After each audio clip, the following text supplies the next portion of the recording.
Permulaannya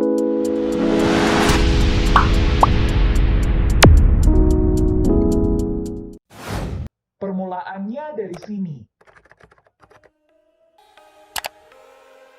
Beliau menyampaikan, Presiden Jokowi, tahun ini kita akan sangat sulit. Tahun ini kita akan sulit.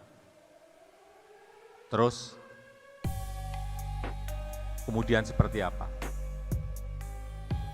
Tahun depan akan gelap. Lalu ke sini. Jadi dalam hal ini Ibu Mensos akan membayarkannya 2 kali. Bank Dunia sudah menyampaikan kalau bank sentral di seluruh dunia melakukan peningkatan suku bunga secara cukup ekstrim dan bersama-sama, maka dunia pasti mengalami resesi di tahun 2023. Inilah yang sekarang sedang terjadi. Ya, beberapa waktu belakangan kata resesi akrab di telinga kita.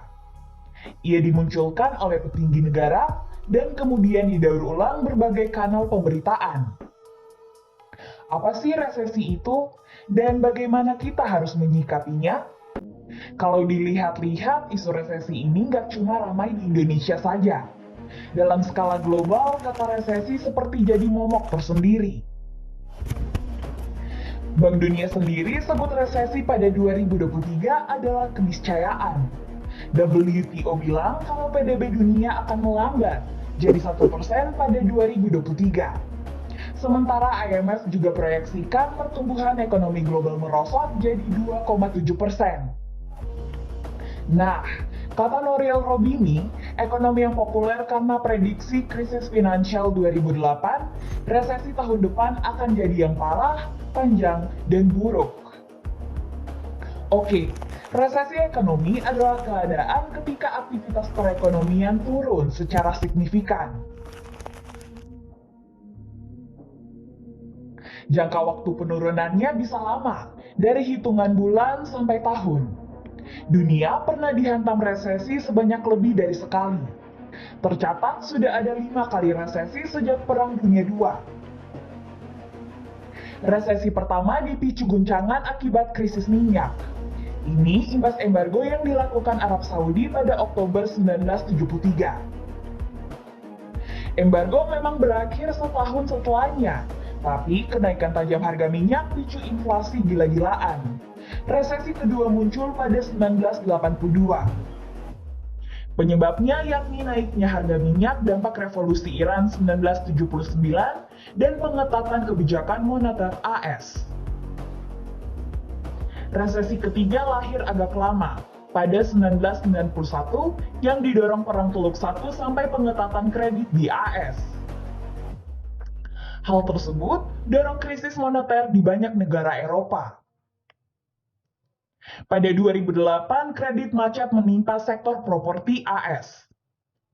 Ini berujung pada tumbangnya raksasa finansial, macam Lehman Brothers yang lantas disambut lesunya perekonomian global. Yang paling anyar, resesi muncul sebab efek wabah COVID-19. Virus bikin perekonomian dunia kolaps, memaksa banyak negara hidup dalam ketidakpastian. Ini Julius Shishkin, ekonom asal AS yang fokus pada statistik. Pada 1974, ia mendefinisikan kriteria praktis soal resesi, yang gampang dikenali penurunan PDB selama 2 kuartal berturut. Lalu ada pasar saham yang memble. Dan yang paling mengkhawatirkan, PHK massal berbuah kenaikan angka pengangguran.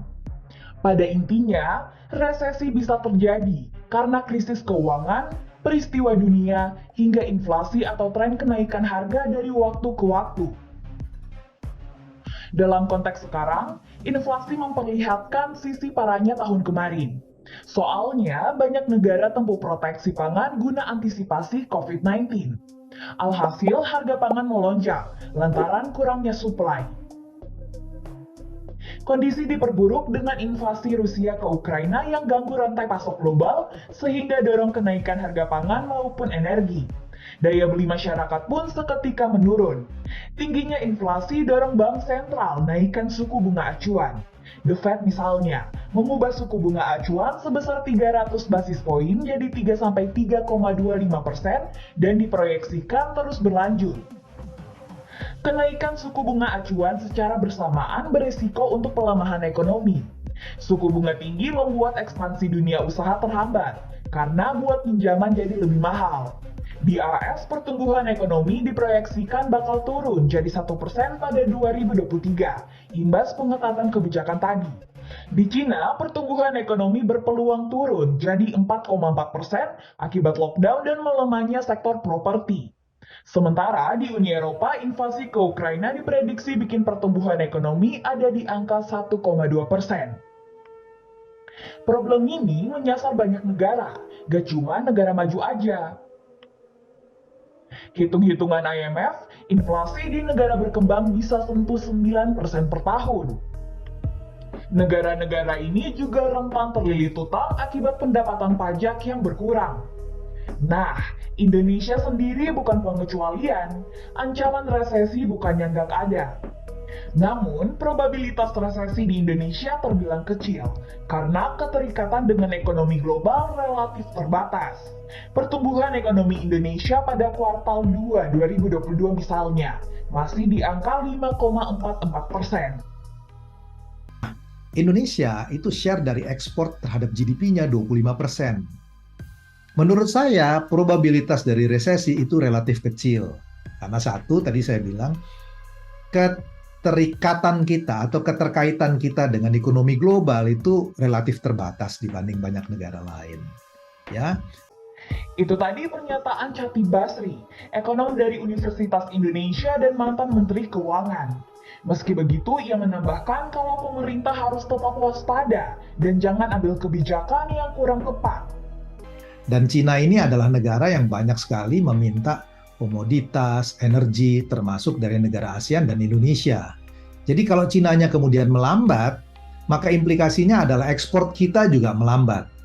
Nah, karena itu channel pertama atau jalur pertama dari dampak resesi global itu akan datang ke Indonesia melalui jalur perdagangan, melalui jalur ekspor.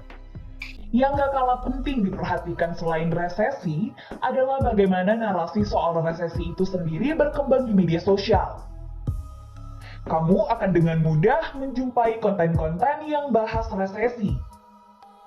Ada yang berusaha mengedukasi tapi gak sedikit yang coba sebar ketakutan. Atau biasa disebut kalau misalnya kita nggak siapin sesuatu sekarang juga, kita bakal kaget kalau misalnya seandainya apa yang nggak diinginkan terjadi di tahun depan. Video itu viral beberapa minggu lalu dan sudah ditonton lebih dari 5 juta kali. Judul yang dipakai pun cukup bombastis. Gak lama kemudian ada video susulan berisi salah satunya klarifikasi. Intinya menegaskan kalau masyarakat harus lebih hati-hati dalam menghadapi ancaman resesi. Konten kayak gitu gak cuma satu, dan rata-rata telah ditonton dengan angka engagement yang tinggi. Bikin konten memang sah-sah belaka, tapi bagaimana kalau sejak awal pesannya malah kurang tepat? Karena ya pesan yang terlalu pesimistik itu bisa punya dampak, membuat orang itu akan tidak mau spending. Dia akan nabung, kalau orang nabung tidak mau spend, yang terjadi adalah yang disebut sebagai self-fulfilling prophecy. Jadi orang kemudian menganggap, wah ini resesi, karena itu saya nggak mau belanja, nggak mau apa-apa, resesi beneran.